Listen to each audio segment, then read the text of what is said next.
Vérissure, le numéro 1 des alarmes en France. Rendez-vous sur vérissure.fr pour votre demande de devis gratuit. Vérissure présente. Sud Radio, parlons vrai chez Bourdin, 9h-10h, Jean-Jacques Bourdin. Il est 9h19, débat sur l'antenne de Sud Radio, débat sur les européennes bien sûr, avec 4 invités ce matin, 3 sont là, la 4e est attendue, 4 invités qui représentent 4 listes, 4 sensibilités différentes, et je suis très heureux de donner la parole ce matin à Jean-Marc Governatori, qui est tête de liste Écologie au Centre. Bonjour. Bonjour monsieur Bourdin. Merci d'être avec nous.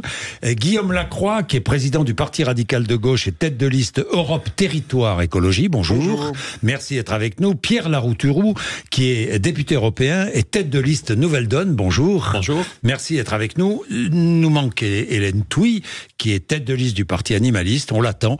Je pense qu'elle va arriver très vite. Alors pour commencer, ça va être très simple, petit tour de table classique. Quelle Europe voulez-vous? Quelle est votre Europe? Jean-Marc Governatori.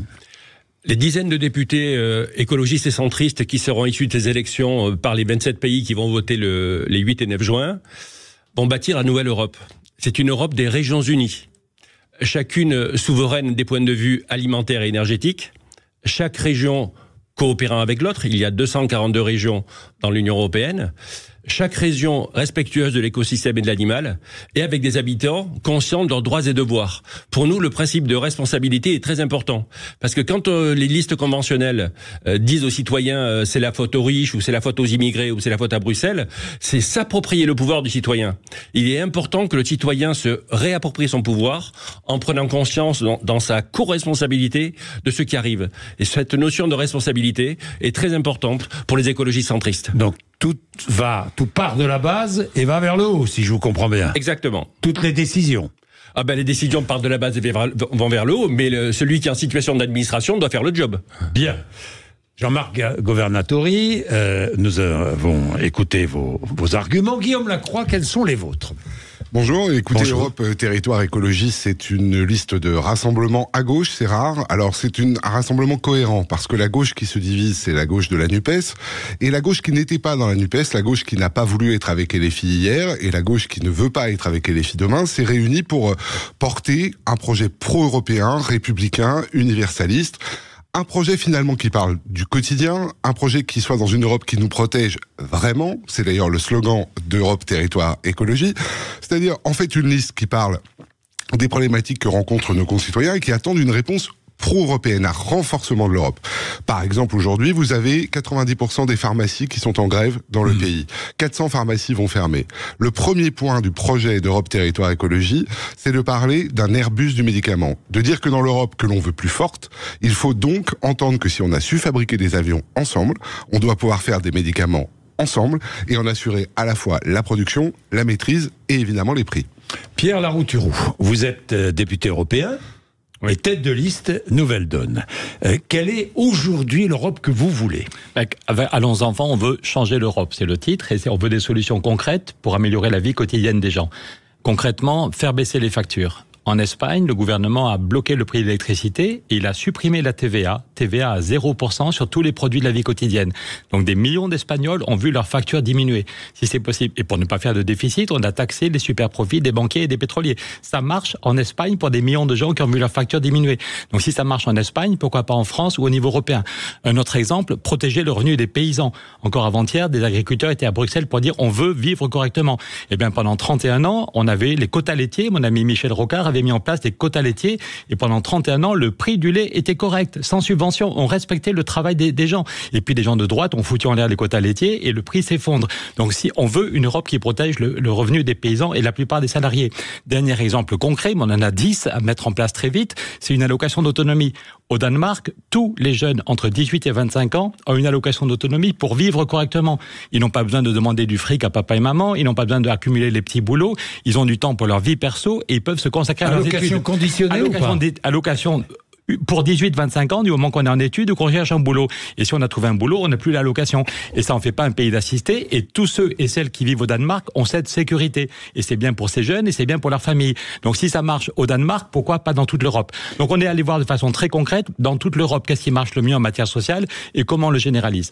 Est-ce que notre avenir économique, l'avenir économique de la France et notre pouvoir d'achat des Français passe nécessairement par l'Europe? Oui ou non? Il passe par l'Europe et par la France, mais il passe par des mesures concrètes. Par exemple, on ne vous parle jamais de l'économie circulaire, qui devrait devenir l'économie reine en Europe et en France, c'est-à-dire que on répare tout, on recycle tout. C'est un outil extraordinaire de lien social, de réduction des pollutions et de pouvoir d'achat. On ne vous parle pas des systèmes d'échanges locaux. Il y a 900 systèmes d'échanges locaux en France.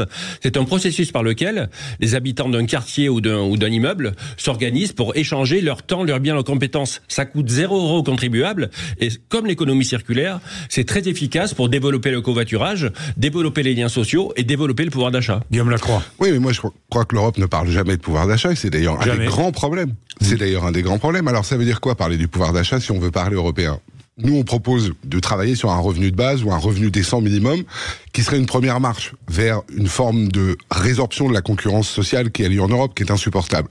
Mais parler pouvoir d'achat, c'est aussi parler du coût de l'énergie, c'est-à-dire du mix énergétique, de la capacité dont on en a la maîtrise. Et aujourd'hui, ce sont des choses qui ne sont absolument pas faites. Et ça n'est pas la réforme de 2026 qui fait passer à 70 € l'électricité qui va améliorer les choses. Parler du pouvoir d'achat, enfin, c'est parler d'un sujet majeur pour les Françaises et les Français, c'est le logement. Aujourd'hui, on ne parle pas de logement, alors qu'il y a une crise de logement historique. Nous proposons un statut de résident dans les métropoles et les zones touristiques.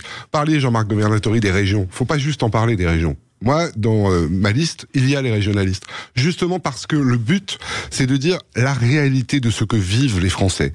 Dans leur région n'est pas complètement déconnectée de la réalité que vivent les Européens. Le statut de résident, c'est quoi ? C'est de dire vous êtes prioritaire quand vous travaillez dans une métropole ou une zone touristique pour accéder au logement principal. Pierre Larouturou. Mais j'ai déjà donné 3 exemples très concrets qui peuvent... Non, c'est pour vous dire que c'est notre souci, mais je réponds plus globalement. Donc oui, on peut protéger le revenu des paysans, oui, on peut faire baisser les factures de tout le monde, comme on l'a fait en Espagne, en mettant la TVA à 0% sur les produits de première nécessité et en taxant les super profits. Mais ça, c'est une décision du gouvernement espagnol, mais pardon, c'est pas une décision européenne. Mais si, pardon, on peut en faire une règle européenne. Je me bats pour qu'il y ait une directive là-dessus. Même qu'il y a une directive qui fait qu'il y a maintenant un salaire minimum dans tous les pays, ça limite la concurrence de la Pologne ou de la Hongrie et ça améliore le niveau de vie des salariés hongrois et polonais. Mais globalement, effectivement, j'ai dit que les agriculteurs avaient raison d'être en colère parce que leur revenu s'est effondré depuis que des gens de droite ont supprimé les outils qui fonctionnaient, mais c'est un problème général. Vous m'aviez invité il y a 10 ans quand j'avais sorti un livre avec Michel Rocard. Et avec Michel Rocard, on montrait comment ce qui va aux salariés dans tous nos pays, aux salariés, aux artisans, s'est effondré. Il y a 30 ans, c'était 67% de la richesse nationale, 67% de la richesse nationale qui allait aux salariés, aux artisans, aux auto-entrepreneurs. Maintenant, ça n'est plus que 57%. Il y a une pression terrible sur les salariés, donc jamais aussi peu d'argent pour monsieur et madame tout le monde, et jamais autant pour les bénéfices. Les bénéfices explosent. Pour les marchés financiers. Et dans le même temps, je finis, jamais on a aussi peu taxé l'impôt sur les bénéfices. On n'a jamais aussi peu taxé les bénéfices. Quand vous et moi on était petits, l'impôt sur les bénéfices était à 50% en Europe. Quand il y avait des bénéfices, on trouvait normal de laisser la moitié aux actionnaires. Ils ont pris des risques, ils vont avoir la moitié des bénéfices, et la moitié allait pour financer les retraites, la santé, l'éducation, voilà. Et maintenant, on n'est plus qu'à 19%. Il n'y a jamais eu autant de bénéfices, mais dans tous nos pays, on diminue chaque année l'impôt sur les bénéfices. Et on nous dit que les hôpitaux, il n'y a pas d'argent pour les hôpitaux, il n'y a pas d'argent pour les EHPAD, il n'y a pas d'argent pour la recherche. Donc nous, déjà, il y a 20 ans, vous m'aviez invité, avec Jacques Delors, avec Michel Rocard, avec Stéphane Hessel, on disait qu'il fallait stopper ce dumping fiscal. On avait rédigé un traité de l'Europe sociale. En disant, aujourd'hui, l'Europe est guidée uniquement par des critères financiers. Bruno Le Maire nous parle toutes les semaines des 3% de déficit, et il faut couper dans les retraites, et il faut couper dans la santé. Bien. Donc nous, on refuse que l'Europe soit dictée. On propose un traité social soumis à un référendum. D'accord. Et ça ne s'est pas amélioré. D'une part, je veux préciser la cohérence de la liste écologie au centre, puisque nous sommes soutenus par le parti Lorrain, par le parti breton, par Bastille-Occitanie, par le parti provençal de Alain Garino. Et par ailleurs, ce qu'on ne dit pas incroyablement, ce que n'affirment pas les listes conventionnelles, c'est que la première dépense de l'Europe et la première dépense de la France, c'est la dépense maladie. 2200 milliards d'euros pour l'Union européenne, dont 300 milliards d'euros pour la France. Pourquoi ? Parce qu'on ne pratique pas une politique de santé. Une politique de santé, c'est... De prévention, vous voulez dire. Exactement. L'éducation à la santé, qu'on ne pratique pas du tout et qu'on ignore, même chez Europe Écologie, ce qui est totalement hallucinant, et la réduction des pollutions. Parce que là, il y a des grandes marges de manœuvre financière à obtenir pour les personnes en situation de handicap et pour les femmes seules, par exemple, qui élèvent seules leurs enfants. Guillaume Lacroix, vous allez répondre juste après la pub, je suis obligé de faire... Et vous aurez la parole en premier. C'est promis, à tout de suite. Vérissure, le numéro 1 des alarmes en France. Rendez-vous sur vérissure.fr pour votre demande de devis gratuit. Vérissure présente. Sud Radio, parlons vrai chez Bourdin, 9h-10h, Jean-Jacques Bourdin. Bien, Hélène Touy, tête de liste du Parti animaliste, nous a rejoint. Bonjour. Bonjour. Merci d'être avec nous. Guillaume Lacroix, vous avez la parole, comme promis. Oui, la question de l'Europe et de la protection des services publics aujourd'hui est une question qui n'est pas du tout traitée. Pourquoi ? Parce que la règle des 3% de déficit budgétaire a été bâtie de manière totalement inéquitable. On ne fait pas la différence entre un pays comme la France, qui a par exemple un système de santé, un système de redistribution, et d'autres États dont la santé repose par exemple sur l'assurance privée. Ça veut dire qu'en gros, nous, quand on a des dépenses de santé, c'est compté dans nos déficits. Les autres qui n'en ont pas ont donc plus de marge pour pouvoir dépenser autrement sur d'autres sujets. Pourtant, il est essentiel de dépenser pour augmenter nos infirmières, essentiel de pouvoir dépenser pour augmenter les dépenses de l'éducation. Et ce pacte de stabilité budgétaire qui a été voté et revoté est aujourd'hui absolument irrespectueux des... Il est non seulement d'une complexité il est d'une complexité délirante, mais surtout il ne tient pas compte de la réalité politique et des choix politiques des peuples. Parce que c'est ça le fond du problème. Bien sûr qu'il faut tendre vers une rationalisation de la dépense publique, bien sûr qu'on ne peut pas endetter les générations qui viennent, mais on ne peut pas demander aux Françaises et aux Français de fournir un effort finalement supplémentaire que ceux d'autres États européens. On ne peut pas leur demander par ailleurs de payer 50 milliards et bientôt 60 milliards de dépenses de défense, alors que d'autres n'en ont aucune. Et que si on doit faire l'Europe qui protège, il faut que cette Europe, elle soit véritablement aussi une Europe équitable. Très vite, Pierre Larouturou, et je donne la parole à Hélène Touy. La question de la santé et des services publics est fondamentale. La numéro 2 sur notre liste, c'est une jeune femme de 24 ans qui se forme actuellement à Rennes pour être directrice d'hôpital ou directrice d'EHPAD. Et l'autre jour, elle me racontait à quel point c'est dramatique. Quand il faut de l'argent pour un scanner dans un hôpital du centre-ville, on coupe l'argent de l'EHPAD, et tant pis s'il y a des personnes âgées qui n'auront qu'une douche toutes les semaines ou tous les 15 jours. C'est une honte d'un pays aussi riche que le nôtre. Donc moi, je suis député sortant, j'ai été rapporteur général du budget, et je suis le seul député qui a fait une grève de la faim pendant 18 jours. J'ai fait voter un rapport par tout le Parlement, sauf l'extrême droite, a dit il faut trouver de l'argent. La meilleure solution, c'est une taxe sur la spéculation, une taxe sur les marchés financiers. Tout le monde paye de la TVA. Tout le monde paye de la TVA. Et aujourd'hui, sur les marchés financiers, c'est 0,0%.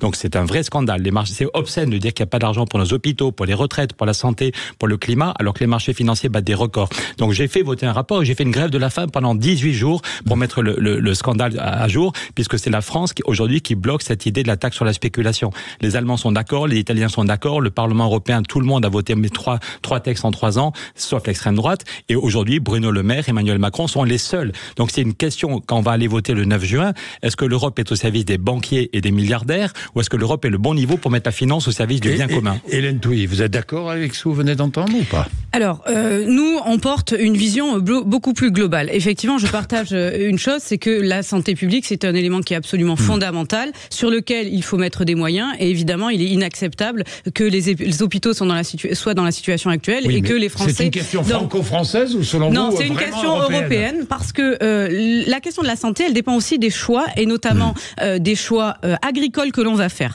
La question notamment du développement des futures pandémies et des risques de l'Europe nous a protégés avec le Covid. Non, elle nous a pas protégés. Elle a tenté de régler les conséquences d'une pandémie. Nous, ce que l'on dit, et pas que nous, les scientifiques, l'IPBES notamment, protégé des conséquences de la pandémie. Elle a essayé tant bien que mal avec un coût public énorme. Or, ce que nous dit l'IPBES, c'est que la plateforme intergouvernementale sur la biodiversité. D'accord. C'est que nous entrons dans l'ère des pandémies, et cette ère des pandémies, elle trouve sa source dans toutes les zoonoses liées au modèle, à la façon dont on exploite les animaux, notamment dans ces élevages industriels et intensifs.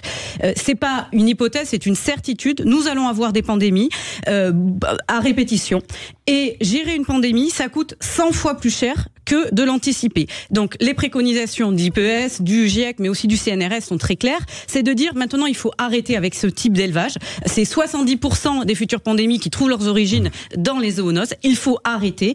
Et du coup, on évitera aussi des dépenses publiques, argent que l'on pourra affecter du coup effectivement dans les hôpitaux, dans le logement, dans d'autres mesures sociales, parce qu'on a une gestion toujours en retard. On n'anticipe pas, alors que l'on a des moyens, des connaissances et des solutions pour pouvoir protéger les humains, les animaux et l'environnement. Mais là-dessus, je pense qu'on est d'accord. Il n'y a pas que vous qui proposez un autre modèle d'agriculture. Nous, on veut une politique. Moi, j'ai voté contre cette politique agricole commune.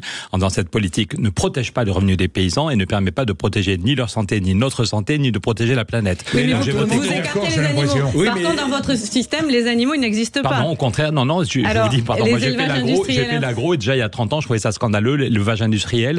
Il y avait le veau pour la petite famille qui était sur la paille et le veau industriel, c'est absolument scandaleux ces conditions. L'avantage, c'est que quand vous prenez une décision écologiste, il y a des avantages collatéraux. Et quand vous prenez une décision non écologiste, il y a des inconvénients collatéraux. Et en l'occurrence, si vous réduisez peu à peu l'élevage industriel, non seulement effectivement c'est mieux pour la qualité de l'air, la qualité de l'eau, etc., mais ça impacte aussi le climat de façon positive. Donc, au-delà de la santé il faut aussi que nos agriculteurs puissent vivre. Ah mais c'est indéniable. Je pense qu'il faut avoir de la compassion pour les animaux et du respect, ça n'est pas le sujet. Mais il faut aussi ne pas éluder qu'aujourd'hui, un agriculteur se suicide tous les 2 ou 3 jours.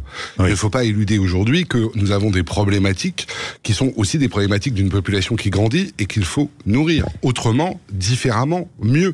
Parce que il y a la question, vous avez raison madame, des pandémies qui naissent de ces difficultés-là, mais il y a aussi la question de la sécurité alimentaire de nos concitoyens.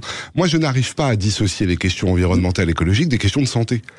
Aujourd'hui, tout le monde parle de santé. Alors, j'en parlais pour le salaire des infirmières. Je rejoins sur les besoins aujourd'hui de l'hôpital. Mais la question écologique, elle est d'abord et avant tout une question de santé. Et effectivement, qu'à le dire, il vaut mieux prévenir que guérir. Et la réduction de la consommation de viande est un geste simple qui est bon pour le climat, qui est bon pour la santé, qui est bon pour le portefeuille. Ce qu'il faut dire, c'est qu'on parle de sécurité et de souveraineté alimentaire. On ne peut pas l'avoir aujourd'hui au modèle actuel agricole. Bien. Pour avoir la souveraineté alimentaire, important de dire ça, il faut diminuer d'au moins 50% notre production et consommation de produits d'origine animale. Pour une chose, c'est que 1 kg de protéines animales, il faut 7 kg de protéines végétales, on perd 6 kg. Et on 10 000 litres d'eau douce. On importe, 5 fois plus d'eau pour faire de la viande que des végétaux. Et donc, on importe 70% de nos céréales. Et donc, on n'a pas la possibilité en France, avec ce modèle agricole, de continuer. Donc, il faut arrêter. On a aussi des gens dans ce pays qui meurent de ne pas pouvoir manger du tout. Tout à fait. On a 624 personnes qui sont mortes dans la rue dans ce pays. Alors, je le redis, les compassions, c'est pas à géométrie variable. Il faut avoir des compassions pour l'ensemble de la problématique. Et moi, j'y tiens. Parce que je pense qu'un des grands sujets, surtout quand on se dit de gauche comme la mienne républicaine, c'est de s'occuper des celles et ceux qui souffrent. Autre sujet européen, l'immigration. L'immigration, est-ce qu'on régule l'immigration? Est-ce qu'on contrôle l'immigration? Est-ce qu'on la rend,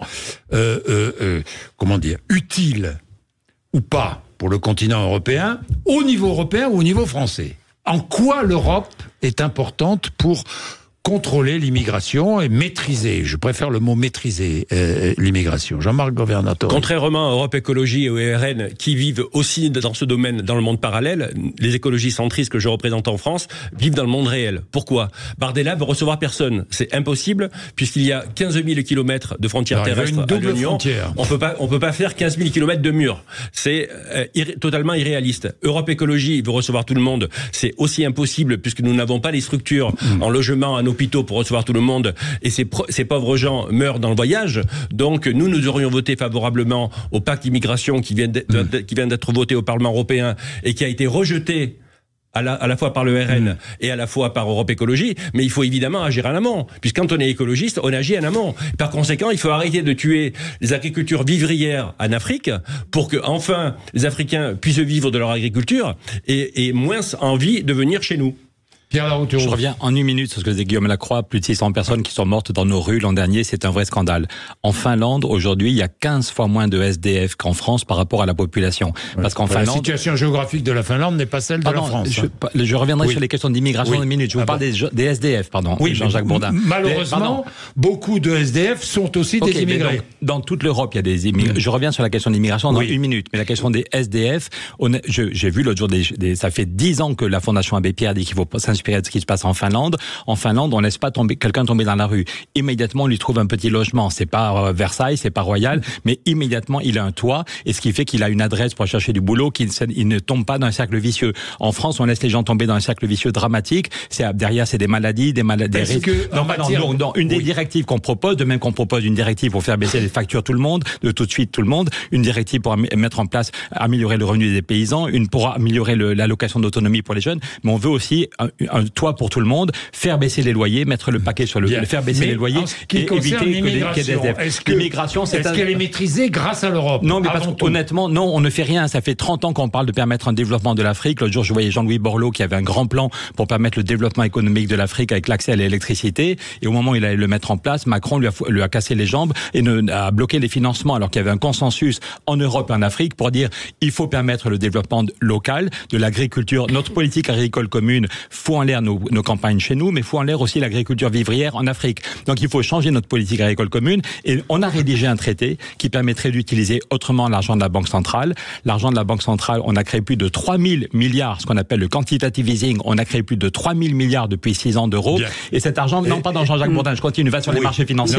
On veut que cet argent aille en France pour les politiques de climat, et aussi pour permettre un développement de l'Afrique par l'électricité, un grand plan d'accès à l'électricité en Afrique. Oui, deux points. Je vais répondre sur l'immigration, mais je veux répondre à ce qu'a dit Monsieur Lacroix. La question de la sécurité alimentaire, c'est une question fondamentale. La question de la lutte contre la pauvreté, c'est une question fondamentale. Et pour que tout le monde puisse manger correctement tous les jours à sa faim, il faut arrêter d'abord de jeter par la fenêtre, dans les poubelles, 6/7 de notre alimentation. Donc ça veut dire arrêter ce modèle agricole, changer notre modèle agricole de la PAC. On pourra nourrir tout le monde avec de l'agriculture locale, de bonne qualité et saine, par d'alimentation végétale. Donc ça fait partie effectivement de l'équation et des solutions que permet notre modèle. Sur l'immigration, on s'attaque toujours aux conséquences sans jamais se poser la question des origines. Il y a la question quand même qu'on élude de toujours des réfugiés climatiques. Tout à fait. Les réfugiés climatiques, quand vous avez des changements climatiques qui fait que les personnes chez elles, dans leur territoire, elles sont plus en mesure de faire leur culture, de vivre parce que leurs cultures sont inondées, parce qu'il y a de la sécheresse. Évidemment, qu'est-ce que vous faites si vous n'arrivez plus à vous nourrir? Oui, vous êtes obligé de quitter votre pays. Et donc, au lieu de toujours mettre le focus sur ces arrivées irrégulières, il faut se poser la question de façon plus globale. Pourquoi on arrive à ces situations où dans plusieurs pays du monde, on n'arrive plus à cultiver, on n'arrive plus à se nourrir? Et donc oui, il faut une réforme du modèle agricole. C'est l'Europe qui nous permettra de maîtriser l'immigration. L'immigration climatique, ça en fait partie parce que ça relève de la politique agricole commune, nos choix agricoles. Et l'Europe est le bon échelon pour réagir au niveau du climat, évidemment. Tout à fait. Je crois qu'on est tous d'accord pour dire qu'il y a un sujet pays d'origine quand on parle d'immigration. Moi, je voudrais avoir un focus sur la question de l'asile d'abord, en disant qu'aujourd'hui, nous sommes indignes. L'asile, c'est notre honneur, c'est normalement notre devoir, et on laisse les gens passer des mains des oppresseurs aux mains des passeurs, en imaginant qu'ensuite, ils vont finir par arriver ici, et qu'on va mettre un temps fou à résoudre les difficultés qu'ils rencontrent. Sur l'immigration, pour vous répondre, d'abord, évidemment que c'est l'Europe. C'est un continent qui fait rêver de loin. Parfois, le réveil est difficile. Asile, immigration. Oui, je l'aurais voté. Vous aussi, Pierre Larouturou? Non, je l'ai voté non, parce qu'il ne règle pas du tout les problèmes. Il ne règle aucun problème. On se croit protégé par un truc qui ne va pas du tout nous protéger, ni protéger ces personnes. À force de ne jamais rien voter, et à force de toujours mettre des conditions à tout. C'est le statut de vous l'avez lu ou pas? Je l'ai lu, et j'en suis, et je redis que je l'aurais voté. Je dis que sur l'immigration, aujourd'hui, tout le monde dit qu'on en a besoin. Elle est d'abord naturelle, et tout le monde dit qu'on en a besoin, même le MEDEF. On a besoin surtout d'une intégration qui aille mieux. L'intégration en France et en Europe est une faillite. Aujourd'hui, on a besoin de revoir les règles qui font que dès que vous arrivez, vous puissiez travailler à la condition que vous appreniez le français et à la condition que vous appreniez les valeurs du pays. Aujourd'hui, on a besoin d'avoir une immigration qui ne soit pas au sens contrôler ou maîtriser, ça veut rien dire, mais qui soit intégré. Ça veut dire que M. Bardella ment en permanence, parce que sa double frontière, il sait pas l'expliquer. Mais M. Bardella est hypocrite, parce qu'il adore les migrants quand il les appelle Uber pour se faire livrer à dîner. Aujourd'hui, on est dans une réalité humaine terrible. Et enfin, il faut avoir une politique européenne honnêtement sans faille contre les passeurs. C'est insupportable, ces mafias qui viennent exploiter la misère humaine. Termine là-dessus en disant... Très vite. Oui, il y a aussi des sujets qu'il faut qu'on traite, y compris quand on est de gauche. C'est aujourd'hui la question du fondamentalisme et de l'islamisme qui est présent dans notre pays et qui peut être présent dans certaines parts de la population sans jamais généraliser, parce que c'est aussi une préoccupation des Françaises et des Français et des Européens et qu'il ne faut pas l'éluder. Bien, il est 9h47, à tout de suite. Vérissure, le numéro 1 des alarmes en France. Rendez-vous sur vérissure.fr pour votre demande de devis gratuit. Vérissure présente. Sud Radio, parlons vrai chez Bourdin, 9h-10h, Jean-Jacques Bourdin. Bien, il nous reste 7 minutes. Alors, je voudrais quand même, parce que la guerre est aux portes de l'Europe, elle est en Ukraine, en ce moment, utilisation des armes occidentales pour frapper les sites militaires russes d'où partent les bombes qui tuent des civils en Ukraine. Oui ou non, Hélène Touy? Une chose est sûre, c'est qu'on ne peut pas laisser l'Ukraine dans cette situation. C'est un pays qui est agressé, où il est porté atteinte à son intégrité territoriale. Donc il faut aider l'Ukraine, effectivement, à se défendre, à restaurer et à retrouver son intégrité territoriale. Oui, mais est-ce qu'il faut permettre à l'Ukraine d'utiliser des armes occidentales pour aller frapper des sites militaires en Russie, d'où partent les bombes qui tuent des civils ukrainiens? En tout cas, il faut faire. Il y a eu une gradation dans les mesures. Ça fait partie, effectivement, des mesures qu'il faut probablement prendre, oui. Guillaume Lacroix. Tout doit être mis en œuvre pour mettre en échec Vladimir Poutine. C'est l'ennemi de la France, c'est l'ennemi de l'Ukraine, mais c'est aussi l'ennemi de la France. Des années que ce monsieur déstabilise notre démocratie. Des années que ce système politique hack nos systèmes informatiques, crée des trolls sur les réseaux sociaux, fabrique du fake news à longueur de journée pour que nous puissions sombrer dans un état d'extrême droite. Il est en train de réussir. D'ailleurs, on voit bien que l'extrême droite lui en est reconnaissante. Donc tout doit être mis en œuvre aujourd'hui pour faire échec à M. Poutine, sans mettre en danger nos populations, mais tout doit être mis en œuvre. Jean-Marc Governatori. Pour les écologistes centristes, mener une action politique, c'est évidemment orienter les budgets vers le bien commun, mais aussi donner des informations. Le fait est que dans la vie, il y a parfois des situations où il n'y a que des mauvaises options. Et dans ces cas-là, on choisit la moins mauvaise.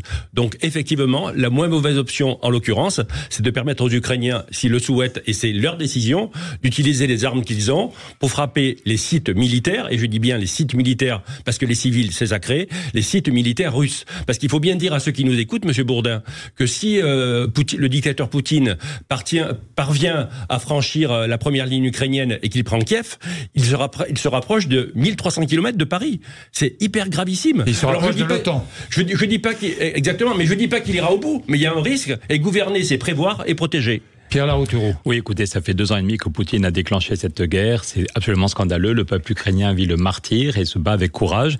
Et ça sert à rien de leur donner des armes si ils n'ont pas le droit de les utiliser. Donc, Poutine passe son temps à tuer des civils. Il bombarde des civils sans distinction. C'est monstrueux. Ce sont des crimes de guerre. Donc oui, on doit pouvoir bombarder là d'où partent les missiles. Je voudrais terminer avec un petit tour de table sur le débat actuel autour de ces européennes. Ce que vous pensez de ce débat.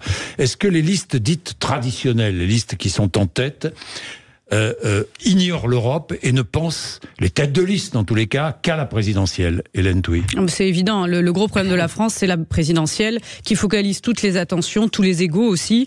Chacun est en train de faire son petit combat de coq, désolé pour l'expression, mais c'est inadmissible et derrière, en fait, on perd l'intérêt général. La politique, c'est quelque chose de sérieux, d'important, qui va avoir des implications pour des millions et des millions de citoyennes et de citoyens. Donc ça doit être pris au sérieux et les têtes de liste de ces partis traditionnels ne prennent pas les enjeux en compte. C'est pour ça que je vous pose la question, parce que j'ai envie de vous défendre, quelque part, et je pense que des auditrices et des auditeurs ont envie de vous défendre.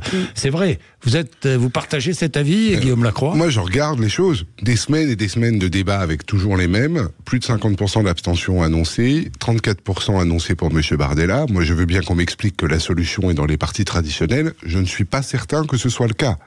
Je crois qu'aujourd'hui, on a besoin d'entendre parler de vérité, de parler vrai, de parler de l'Europe telle qu'elle est, avec ce qu'on peut lui reprocher, ce qu'on peut effectivement améliorer, sans prendre les gens pour des imbéciles, sans non plus les noyer dans un débat technocratique complètement déconnecté. Moi, je suis fasciné par la manière dont aujourd'hui chacun approche l'Europe comme si c'était un débat d'experts en politique, mais enfin, il n'y en a pas un pour aller parler de la réalité du fait que des parents trouvent pas de Doliprane, d'amoxicilline, que mon père trouve pas ses médicaments contre le diabète, et on voudrait expliquer que nous sommes pro-européens sans être capable de répondre à ça. Moi, je pense qu'il faut arrêter de prendre les Français que pour un sondage permanent. Jean-Marc Governatori. Les écologistes centristes regardent les faits. Les listes conventionnelles sont des listes échoueuses. Bardella, en 2019, il se fait élire en disant « il y a une invasion migratoire ». Elle disait « moi, vous allez voir ce que vous allez voir ». Marine Le Pen disait pareil 5 ans avant.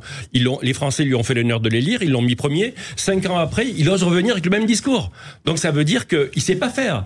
Glucksmann, c'est l'homme qui se trompe sur 400 milliards. Et ce sont des faits. Vous savez que j'ai été nommé 2 fois meilleur gestionnaire de France. Il nous explique qu'il va s'emparer des avoirs des oligarques russes pour financer son projet, monsieur Glucksmann, les 200 milliards. C'est interdit, il ne pourra pas le faire. C'est interdit par le droit, donc il se trompe. Et quand il dit qu'il va taxer les ultra-riches et qu'il va encore capter 200 milliards, c'est encore pas possible puisque le PIB européen représente 20% du PIB mondial, donc les riches iront se faire taxer ailleurs. Europe Écologie, n'en parlons pas. Bien, Pierre Larouturou. Je pense effectivement que s'il y a beaucoup de gens qui s'abstiennent, en particulier chez les jeunes, c'est parce qu'il n'y a pas des solutions concrètes pour améliorer la vie quotidienne. Et donc nous, ce qu'on a essayé de faire, c'est voilà concrètement comment on peut faire baisser les factures. Quand Roosevelt arrive au pouvoir, il fait passer 15 réformes en 3 mois. 15 réformes, il est paralysé, mais il remet son pays en mouvement. Et ça change la vie quotidienne des gens. Et bien nous, on veut 10 mesures très fortes dans les prochains mois pour faire baisser les factures, pour avoir une politique qui fait baisser les loyers, pour protéger les revenus des paysans, pour mettre en place une allocation d'autonomie pour tous les jeunes comme au Danemark, pour faire la séparation des banques pour casser la spéculation, trouver des moyens. J'étais rapporteur général du budget, je montre comment on peut mettre 300 milliards chaque année sur le climat et l'emploi. Bien, merci à tous les 4. C'est la liste Changer l'Europe. Merci à tous les 4 d'être venus nous voir. On ne s'est pas écharpé, vous avez pu développer vos idées principales sur l'Europe. On aurait pu avoir un peu plus de temps, mais je suis très content de vous avoir donné la parole dans tous les cas. Merci Sud Radio, merci à vous. Merci. Au revoir à tous les 4. 0826 300 300 évidemment pour intervenir, vous connaissez notre numéro. Ensuite, après les infos, Valérie Expert et Gilles Gansban reçoivent Bernard Montiel. Sud Radio, parlons vrai chez Bourdin, 9h-10h, Jean-Jacques Bourdin. Avec Vérissure, le numéro 1 des alarmes en France. Rendez-vous sur vérissure.fr pour votre demande de devis gratuit.